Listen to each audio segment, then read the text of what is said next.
Olá, tudo bem com você? Acabei de chegar de um pedal com a família. Estreamos hoje nossos uniformes da Seven Bikers. Olha aqui o logotipo da Seven Bikers. Roupa muito bem feita. Cada um de nós com a sua roupa especial para pedaladas. Nós gostamos muito de quando é feriado ou fim de semana, quando nós podemos, né? Minha esposa, nossos filhos que moram aqui conosco, Marcelo e Micael, nós gostamos muito de pedalar na natureza. Exercício físico, contemplação e tempo em família. Recomendo. É muito bom passar tempo em família, tempo com a natureza, tempo com Deus e praticar algum exercício físico para manter a saúde em dia, né? E hoje então nós conseguimos pedalar um pouquinho. Foi muito bom, muito prazeroso, momentos especiais. E neste vídeo vamos então recapitular a lição da Escola Sabatina. A lição dos jovens está muito boa, trata do tema identidade, mensagem, herança e missão adventista. E a lição desta semana foca aí o grande conflito. Olha que tirinha interessante. No grande conflito, Satanás é desmascarado. Suas pretensões, seus enganos, suas artimanhas são desmascaradas, né? E a lição está muito boa, recomendo para você. Inclusive, como eu sempre tenho dito aqui, visite lá o site contextobiblico.com.br, contexto com M, contextobiblico.com.br. Nós temos ali podcasts, temos ali textos adicionais, comentários da tirinha da semana, material adicional para o seu estudo semanal, tá bem? E a lição dos adultos, missão de Deus, minha missão. Foco da lição desse trimestre é missão. E a lição número 5, nós já vimos aqui a missão de Abraão, a missão do cristão. Nesta semana vimos então as desculpas para não fazer missão, para evitar missão. É um tanto estranho, porque na verdade, como a própria Ellen White escreveu, um verdadeiro convertido nasce para o reino de Deus como um missionário. Então é natural que a pessoa que aceitou Jesus como seu salvador, se apaixonou pela verdade, ela queira de várias formas falar daquilo que mexeu com ela, que tocou seu coração, que transformou a sua vida. É natural que a gente queira contar aquilo que a gente testemunhou, aquilo que a gente viu, aquilo que a gente experimentou. Mas alguns podem realmente dar desculpas para a missão, e a lição desta semana tratou basicamente de Jonas, o profeta, como alguns dizem, o profeta fujão. O verso principal, Isaías 6:8, aí nós vamos voltar depois a Isaías 6, porque aqui nós vemos um profeta que aceitou o chamado e um profeta que quis fugir do chamado. Jonas quis fugir, Isaías aceitou de pronto. E aqui no verso principal diz assim: depois disto, ouvi a voz do Senhor que dizia: a quem enviarei? E quem há de ir por nós? Eu respondi: eis-me aqui, envia-me a mim. Eu espero que até o fim do estudo da lição, e na nossa vida mesmo, né, nós possamos realmente responder como Isaías: Senhor, estou aqui, me envia, estou pronto, faze de mim um servo, um instrumento, um canal de bênçãos. E não façamos como Jonas, que teve que ser praticamente empurrado por Deus para a sua missão. Deus chamou Jonas para ir a Nínive e pregar contra a sua grande maldade.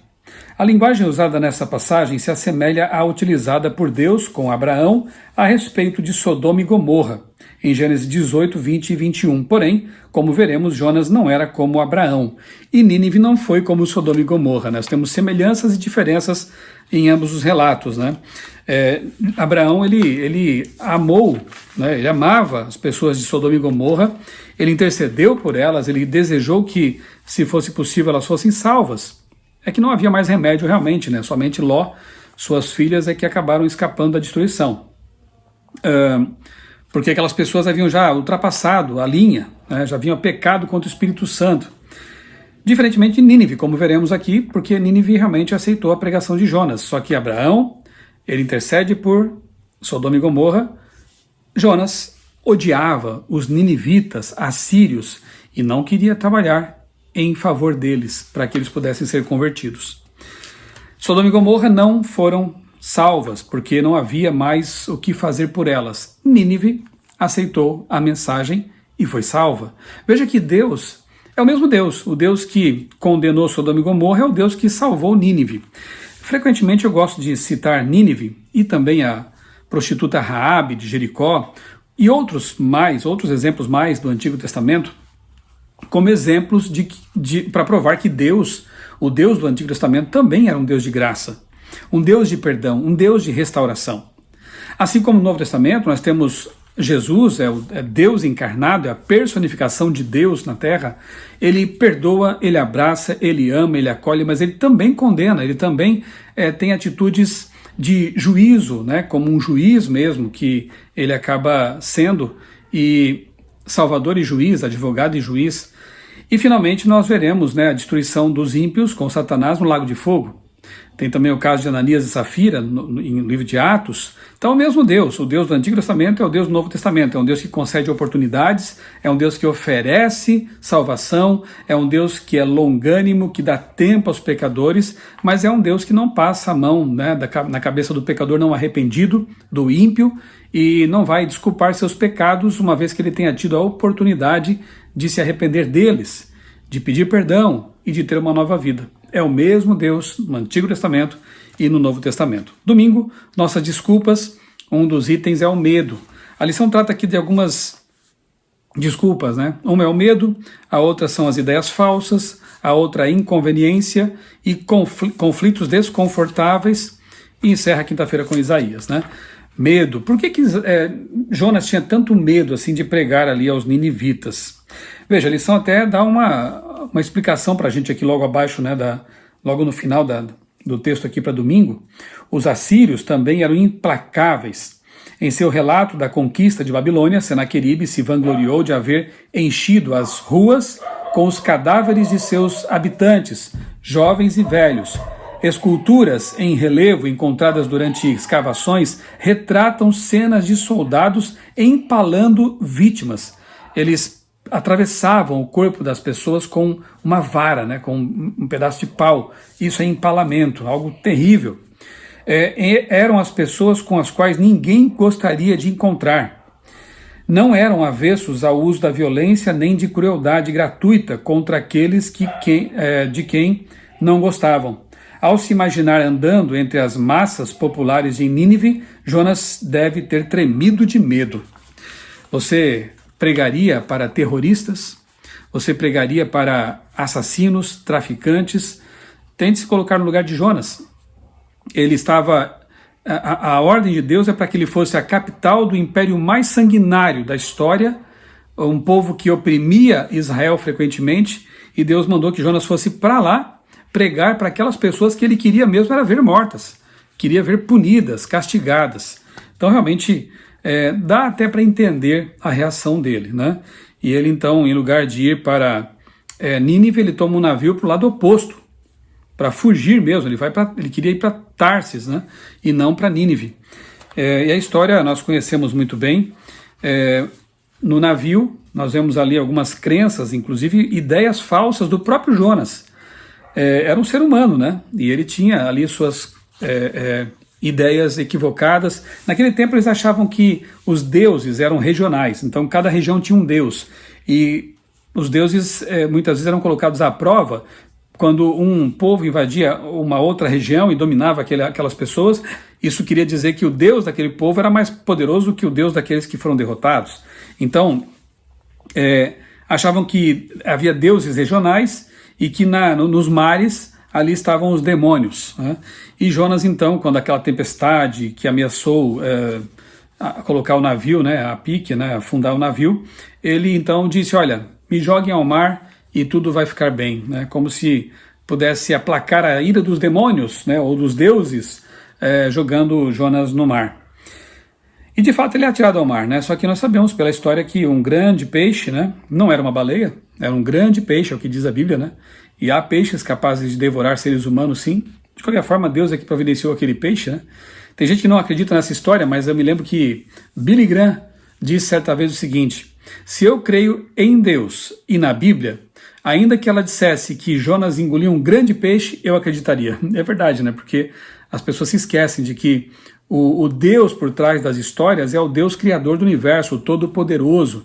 Então ele pode fazer o que ele bem entender. Mas aqui existe possibilidade sim de que um peixe, inclusive dos que existem hoje, um peixe grande tenha engolido Jonas. Agora, como ele sobreviveu lá dentro, uma bolha de oxigênio, um bolsão de ar se formou por ali, mas uma situação muito complicada. Imagine você dentro da barriga de um grande peixe, nas profundezas do mar, escuro, um local fétido, e você não sabendo o que iria acontecer com a sua vida. E naquele local ali, naquelas circunstâncias, Jonas se arrepende, Jonas volta para Deus, e ele então aceita a sua missão, né? Embora sejamos instruídos a nos manter incontaminados do mundo, nosso foco deve estar em como levar a esperança e as bênçãos divinas aos necessitados. E naquele momento ali, os necessitados da pregação do profeta Jonas eram os ninivitas, né? Eu tenho um sermão, inclusive, uma reflexão bíblica, e um sermão também que eu prego de quando em quando, que eu intitulei de As 4 Corridas de Jonas. Eu vou deixar aqui na descrição do vídeo o link para que você possa assistir essa reflexão. Tem um vídeo aqui no canal sobre isso, né? Em que eu falo assim, Jonas, primeiramente, ele corre de Deus. Ele foge quando Deus o chama.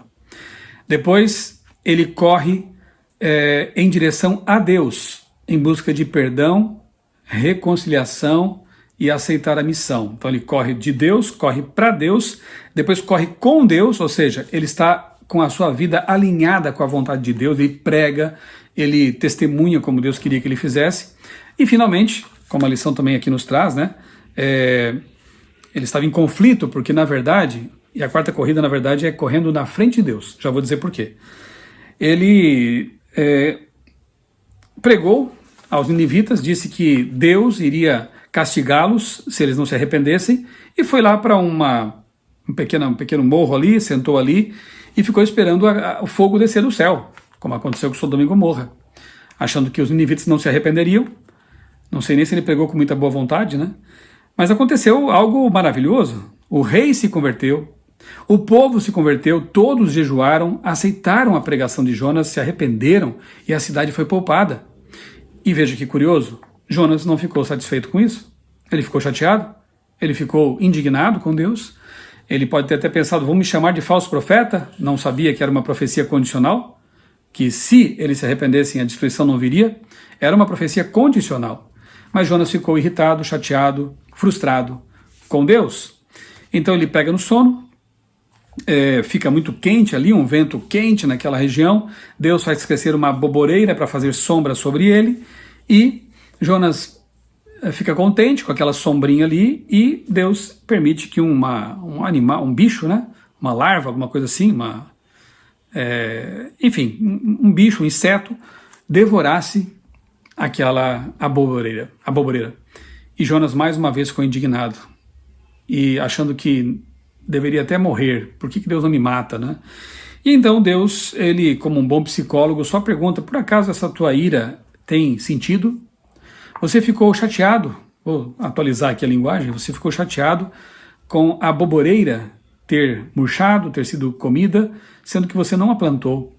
Já em Nínive, há milhares de pessoas, né, mais de 100 mil pessoas, era uma grande cidade para os padrões da época. E ele fala até dos animais que havia lá, porque Deus também ama os animais. Ou seja, Deus conhecia cada uma daquelas pessoas, Deus as viu ser geradas, nascerem, crescerem, Deus as conhecia. Jonas teve dó de uma boboreira. Deus não podia se compadecer de pessoas, seres humanos que estavam naquela cidade, pessoas que não sabiam nem, como diz aqui Deus, a diferença entre a mão direita e a esquerda, portanto não tinham revelação como Jonas tinha, não tinham conhecimento da verdade como Jonas tinha. Deus não iria trabalhar por eles. E aí o livro encerra por ali. Eu entendo que quem cala consente, né? Jonas deve ter ficado realmente reflexivo com respeito a essas perguntas de Deus, essa fala de Deus. Então as 4 corridas, né, relembrando aqui do meu sermão, né, são: Jonas, ele corre de Deus, ele foge. Jonas corre na direção de Deus, ele busca perdão e restauração e reconciliação. Jonas corre com Deus, é a melhor das corridas, caminhar com Deus, fazendo a vontade de Deus. E depois Jonas corre na frente de Deus, querendo manipular a vontade de Deus, querendo que Deus reagisse como ele queria, e não a vontade de Deus sendo feita. Então é isso, né? Que corrida você está fazendo nesse momento? Correndo de Deus, correndo para Deus, correndo com Deus, a melhor de todas, ou correndo na frente de Deus, querendo que a sua vontade se imponha à vontade divina. Nós temos que submeter nossa vontade à de Deus. Eu quero encerrar esse nosso comentário aqui, esse vídeo, lendo então Isaías 6, 1 a 8, que é o texto da lição de quinta-feira.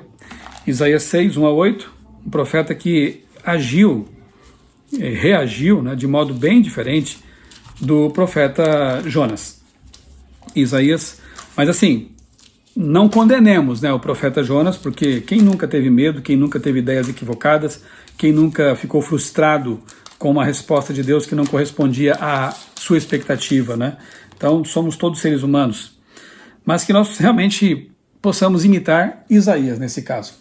Diz assim o texto: o Senhor me disse, pegue uma tabuleta grande e escreva nela de maneira inteligível. Isaías 6, eu estava lendo aqui o capítulo 8. Isaías 6, de 1 a 8. Diz assim: no ano da morte do rei Uzias, eu vi o Senhor assentado sobre um alto e sublime trono, e as abas de suas vestes enchiam o templo. Serafins estavam por cima dele, cada um tinha 6 asas, com 2 cobriam o rosto, com duas cobriam os pés, e com 2 voava. E clamavam uns para os outros, dizendo: Santo, Santo, Santo é o Senhor dos exércitos, toda a terra está cheia da sua glória. Os umbrais das portas se moveram, com a voz do que clamava, e o templo se encheu de fumaça. Então eu disse: ai de mim, estou perdido, porque sou homem de lábios impuros e habito no meio de um povo de lábios impuros, e os meus olhos viram o Rei, o Senhor dos exércitos. Então um dos serafins voou para mim, trazendo na mão uma brasa viva que havia tirado do altar com uma pinça. Com a brasa tocou a minha boca e disse: eis que esta brasa tocou os seus lábios, a sua iniquidade foi tirada e o seu pecado perdoado. Depois disso ouvi uma voz do Senhor que dizia: a quem enviarei? Aí é o texto principal da lição, o verso para memorizar, né? A quem enviarei e quem há de ir por nós? Eu respondi: eis-me aqui, envia-me a mim.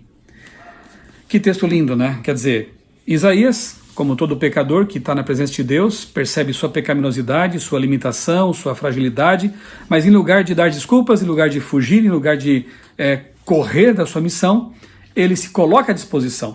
Depois de ter seu pecado perdoado, depois de ter sua limitação resolvida, ele diz: Senhor, aqui estou eu, envia-me a mim. Repito, que a nossa postura, que a nossa reação seja a mesma do profeta Isaías. Não a de Jonas no momento que estava realmente fugindo de Deus. Quem sabe a de Jonas no momento que estava voltando para Deus. Mas a de Isaías, de prontidão, de disposição, de boa vontade para servir. Se Deus chamar você para uma missão, não fuja. Saiba que é a melhor coisa para a sua vida. E se você está com medo, vai com medo mesmo. Saiba que Deus vai habilitar você, vai lhe dar dons necessários para essa missão, vai lhe dar coragem e disposição. Cumprir a missão de Deus é a melhor coisa que podemos fazer em nossa vida. Deus nos ajude para termos a coragem de servir, independentemente das circunstâncias. Vamos orar? Amado Deus, bondoso Pai, muito obrigado, Senhor, por tuas bênçãos, por esta lição maravilhosa que nos faz refletir na importância de aceitar o teu chamado e de crer que tu nos habilitas, nos enche de coragem, de condições para pregar a tua palavra. Usa-nos como teus instrumentos, nós pedimos e te agradecemos em nome de Jesus. Amém. Um abraço para você e que Deus abençoe grandemente a sua vida e também a sua família.